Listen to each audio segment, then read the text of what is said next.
Assalamualaikum warahmatullahi wabarakatuh. Mapel PKN kelas 7 materi yaitu perumusan dan penetapan Pancasila sebagai dasar negara di UPTD SMPN 3 Tanah Merah oleh saya. Pertama, selalu bersyukurlah kehadirat Allah Subhanahu wa taala karena kita masih diberi kesehatan untuk menuntut ilmu yang merupakan ladang pahala bagi kita semua. Amin amin ya rabbal alamin. Istilah Pancasila sudah dikenal sejak zaman Majapahit dalam satu buku Negara Kertagama karangan Empu Prapanca, 2 buku Sotasoma karangan Empu Tanturar, dan dalam bahasa Sanskerta Pancasila berasal dari 2 kata. Yang pertama panca yang artinya 5, yang kedua sila yang berarti asas atau dasar atau sendi, yang berarti Pancasila itu bermakna 5 dasar atau 5 sendi atau 5 asas. Sejarah singkat Pancasila. Yang pertama adalah BPUPKI, yaitu Badan Penyelidik Usaha Persiapan Kemerdekaan Indonesia. Nama lain dari BPUPKI itu adalah Dokuritsu Jumbi Tiusokai dalam bahasa Jepangnya atau nama lainnya. Didirikan 1 Maret 1945. Direalisasikan tanggal 29 April 1945 bersama dengan ulang tahun Kaisar Jepang yaitu Kaisar Hirohito. Ketua BPUPKI adalah Dr. KRT Rajiman Gedyo Diningrat. Wakil Iji Bangise Yusio dari Jepang.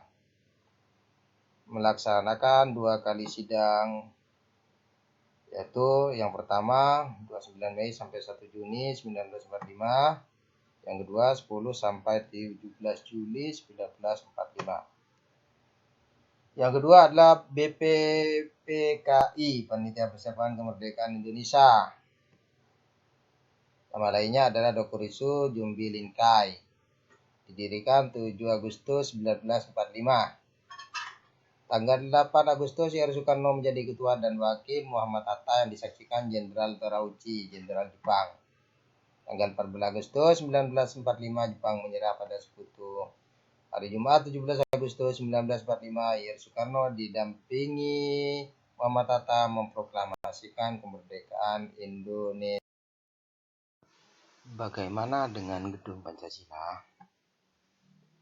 Gedung Pancasila adalah gedung bersejarah di Jalan Pejangbon nomor 6 Jakarta Pusat.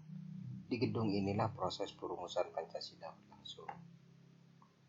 Cao Sangi adalah nama lain dari Gedung Pancasila.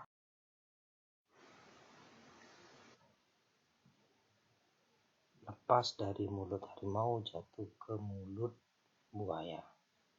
Itulah penderitaan yang dirasakan oleh rakyat Indonesia yang mana lepas dari penjajahan Belanda masuk kepada penjajahan Jepang.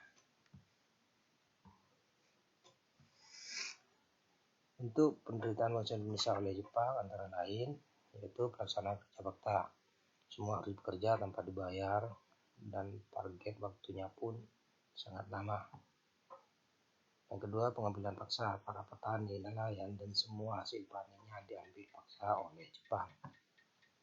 3, perbudakan paksa. Semua masyarakat sebagian ada yang dikirim ke luar negeri untuk bekerja, ada yang bekerja di dalam negeri tanpa bayaran, tanpa upah dan segala. Perumusan dasar negara dalam prosesnya terjadi banyak perbedaan antara golongan-golongan. Adapun yang berpendapat adalah ketua yang pertama yaitu Muhammad Yamin. Secara lisan beliau mengatakan bahwa yang pertama isi dari perumusan dasar negara adalah pri kebangsaan, pri kemanusiaan, pri ketuhanan, pri kerakyatan, dan juga kesejahteraan sosial. Secara tertulis pun beliau mengungkapkan bahwa 1. Ketuhanan yang Maha Esa, 2. Kebangsaan Persatuan Indonesia,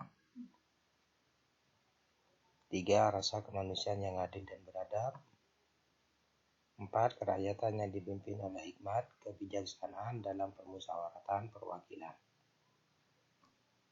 Yang terakhir, keadilan sosial bagi seluruh rakyat Indonesia.